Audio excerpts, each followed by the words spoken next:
Hello दोस्तों, स्वागत है आप सभी का मेरे व्लॉग में। सुबह का टाइम है यानी चाय नाश्ते का टाइम।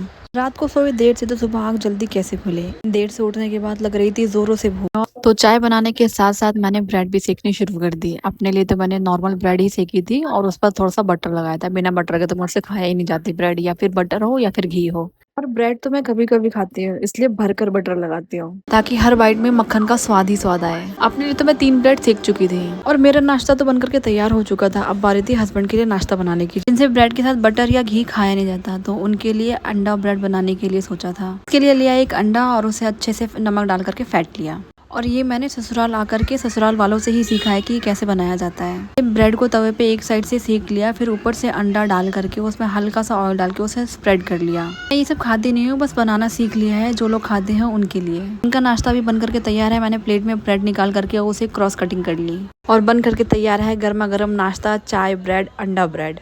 आराम से बैठना और चाय नाश्ते के मजे लेना, मजा दुगना तब और हो जाता है जब हम खुद आराम से बैठे हो, गरम गरम नाश्ता हमारे लिए कोई बना करके लेके आए। ऐसा सिर्फ मायके में ही होता है, ससुराल में होता है लेकिन तब जब हम बीमार होते हैं। बहुत सी औरतें ऐसी हैं जो बीमार होने के बाद भी ये सब कर रही होती हैं, उनके लिए कोई जल्दी करता नहीं है।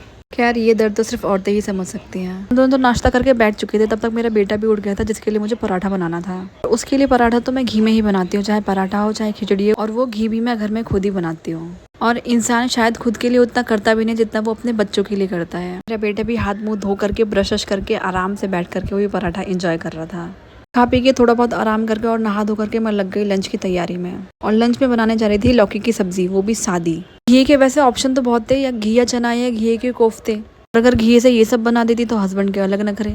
भगवान जाने वो कौन से पति होते हैं जो चुपचाप सब कुछ खा लेते हैं जो बीवी प्यार से बना करके देती है। शादी से पहले खाने पीने के मामले में इतने नखरे किया करती थी, अब मुझसे भी ज्यादा नखरे तो ये करते हैं। वो कहते हैं ना, कर्मा घूम करके आता है। मैंने इतने नखरे खाने पीने के मामले में अपने माँ बाप को दिखाया, अब खाने पीने के मामले में सारे नखरे ये मुझे दिखाते हैं। मैंने सरसों के तेल में राई का तड़का और ऊपर से लहसुन और हरी मिर्च को कूट करके उसमें डाल दिया। वो डाल करके उसे अच्छे से मिक्स कर लिया। मैं ये कुकर में इसलिए बना रही हूँ ताकि 2 से 3 सीटी में ही अच्छे से गल जाए। मैं कढ़ाई में बनाती हूँ तो इसे बहुत टाइम लगता है। यानी अब घिया कैसे आ रहे हैं कि गलने में इतना टाइम लेते हैं। पहले तो कढ़ाई में डालने के बाद थोड़ी देर में ही गल जाया करते थे। चलिए, लंच के लिए थाली तो तैयार हो चुकी है। मम्मी दोपहर में छोले और भटूरे भी लेकर के आ चुकी थी, तो मैंने उनको आधा भटूरा और थोड़े से छोले भी डाल करके दे दिया। और छोले भटूरे के आगे मैं घी की सब्जी खाऊं, ऐसा तो हो ही नहीं सकता। छोले भटूरे मुझे इतना पसंद है कि अगर मुझे दिन में 3 टाइम भी खाना पड़ जाए तो मैं तीनों टाइम वही खाऊं। पति और बच्चे की थाली लगाने के बाद मैंने अपने लिए भी प्लेट लगा लिया, जिसे मैंने सिर्फ छोले भटूरे लिए थे और घी की सब्जी बचा दी थी रात के लिए। और घी की सब्जी इतनी रखी हुई है कि मुझे रात को डिनर बनाने की ज़रूरत नहीं पड़ेगी। चलिए, मिलते हैं मेरे नेक्स्ट व्लॉग में। अगर आपको वीडियो अच्छी लगी हो तो प्लीज़ लाइक शेयर कमेंट ज़रूर करिएगा, और अगर पसंद आए तो सब्सक्राइब भी करिएगा।